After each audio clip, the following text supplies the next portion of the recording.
The countries I'm going to be talking about are China and India. Now, these countries have basically entered a diplomatic war, which they are not willing to negotiate anything with each other. And so what this diplomatic war is mainly been about is a border dispute and their borders and what's been going on. So China roughly looks like kind of like this. And all of this water that they're disputing about goes through here. The Himalayas. This is a very, very mountainous region. And India is about here. So, China also claims territories about here. And the last time these two were at war was the 60s. And in the 60s, China also went to war with Vietnam when the US pulled out. And they were claiming topmost region of Vietnam, which they kind of looked like that Vietnam did. So that's what China was after, and they got utterly destroyed. A lot of Americans thought that China was going to win that war and puppet Vietnam, but they didn't, and they got destroyed.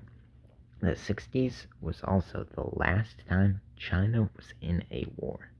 Now, China's been prepping for war for the past, 60 years, and there is a big risk because all of India's water flows through there. And India has a population bigger than China's now, because China's been lying about their population numbers. It's about 100 million. It's been overestimated because China's birth rate is heavily down because of the one-child policy instituted in the 80s, around the 90s, 80s, and they would kill all the girls if there were two children. They would kill the girls, and they would save the boy. So what's happening in China is there is a massive amount of boys, and their population is aging. And when you have an aging population, what tends to happen in a nation with an aging population is the young have to support the aging population. And when there is an aging population, they can't work anymore.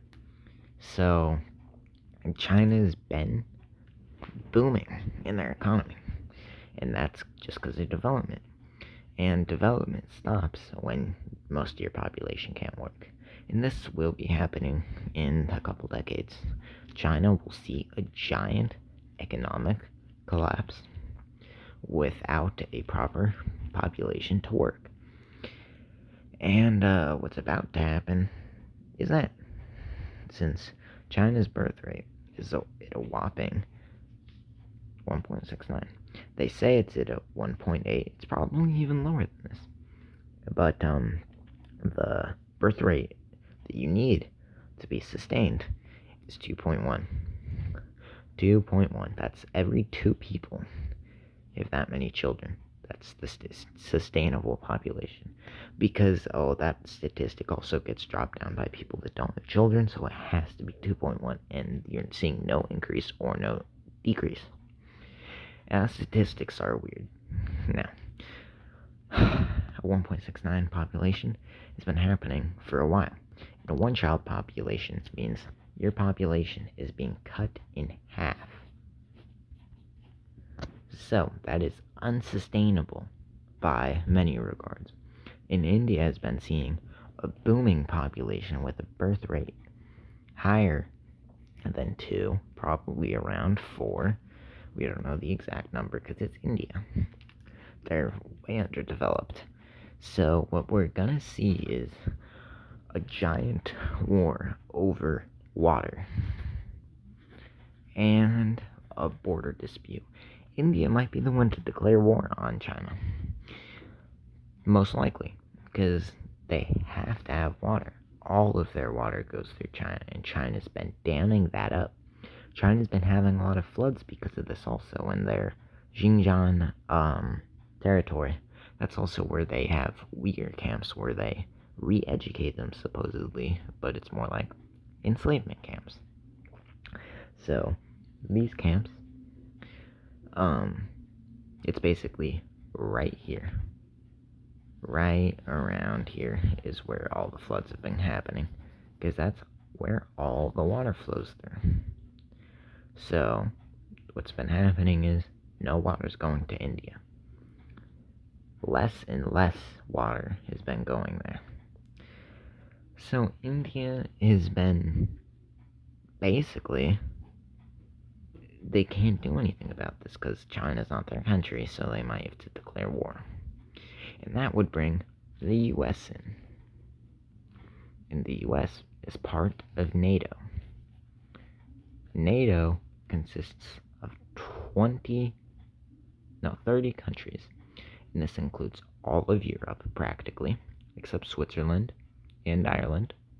This will include countries like the UK, France, Baguette, Germany, and countries like, you could also include Canada, Mexico, and possibly some